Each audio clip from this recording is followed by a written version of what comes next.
What if the edge of a rainbow truly touched the earth, and you could feel its colors upon your fingertips? What if those colors slipped from your palms and sank deep into your heart, and you realized maybe magic was never far away? Maybe it had always been around you, waiting for you to truly see it. This is the story of Illa, a curious 9-year-old girl whose eyes held worlds of wonder, and whose dreams stretched as high as the skies. In the misty hills of India, there lay a small, quiet village called Chandanpur, surrounded by deep forests, blue mountains, and a silver river that ran through its heart. Here, mornings glowed like dew on leaves, and evenings whispered secrets through cool breezes. On the edge of this village stood a little wooden house, home to Illa. Her mother was a school teacher, and her father worked in the city, returning once a month. Every time he came, he brought her tiny gifts, trinkets that she treasured like jewels. But for Illa, her real treasure was the sky, a vast canvas that painted new colors every single day. Whenever it rained, Illa would sit by her old window, her gaze fixed on that faraway horizon where sunlight and clouds met to weave miracles. And then, when the storm cleared and the rainbow slowly unfurled across the sky, Illa would rise to her feet, her breath caught, her eyes wide. "Look," she would whisper, "that's a bridge to heaven, where the gods must walk." Her friends laughed at her wild imagination, but for Illa, each rainbow was an invitation, a secret waiting to be uncovered. Illa tried everything to reach the rainbow. Sometimes she climbed the roof. Sometimes she peered through her father's old telescope. "If it looks this close," she'd say softly, "why can't I touch it?" One afternoon, she dragged her father's old ladder beneath the tallest tree in the village. She climbed step by step, stretching her arm toward the colors, eyes shut in hope. But the wind only brushed her hair, and the rainbow stayed as far as ever. Her mother called from below, smiling, "Illa, come down. You don't walk to rainbows, you find them with your heart." But that day, Illa made herself a promise. One day, she would truly touch the rainbow. It was the last week of June. Dark clouds rolled over the hills, and thunder rumbled like a heartbeat from the mountains. Then suddenly, rain poured down in silver sheets, washing everything clean. Paths turned to mud, trees glistened like emeralds. After an hour, the storm slowed, and the air filled with the fragrance of wet earth and flowers. Then, from the west, sunlight broke through the clouds, and to the east rose the most magnificent, the brightest, and the closest rainbow Illa had ever seen.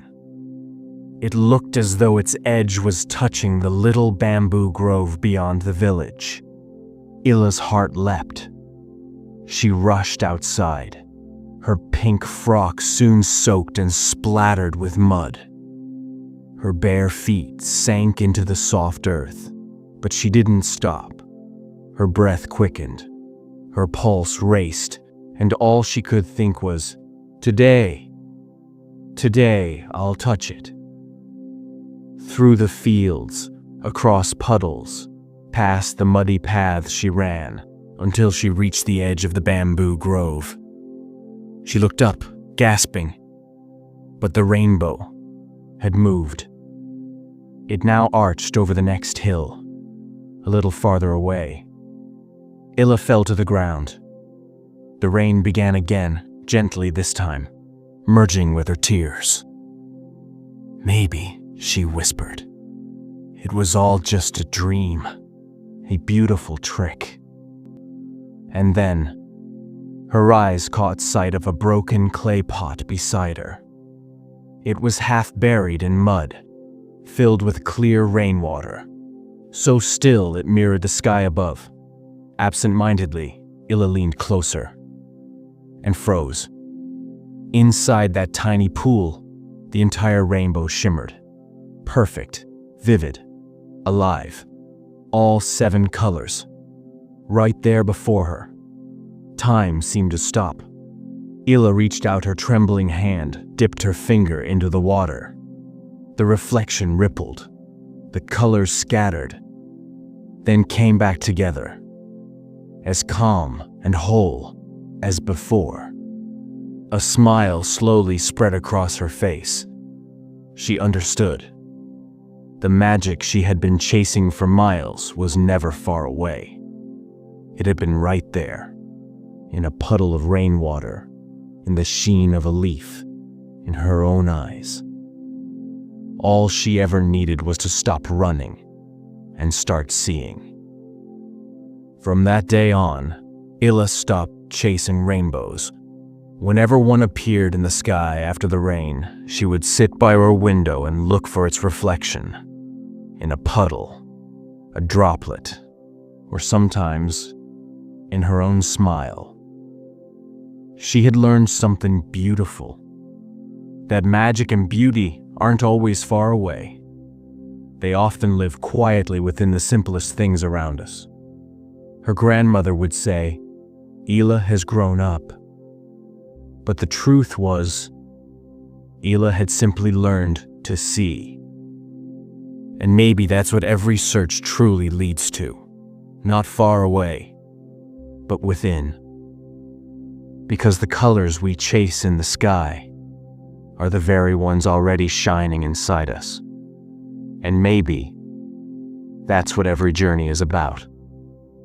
Not about chasing what's far away, but discovering what already glows within us. Because the rainbow isn't just in the sky. It's in our hopes, our dreams, and every color of kindness we carry in our hearts. So next time you see a rainbow, don't just look at it, feel it. Let it remind you, you too hold magic inside you, waiting to shine. If Illa's story touched your heart today, take a moment to share it with someone who might be chasing their own rainbow. Don't forget to like, share, and subscribe to Inspirewiz Me, where every story inspires a spark. Because sometimes a small story can light up someone's whole sky.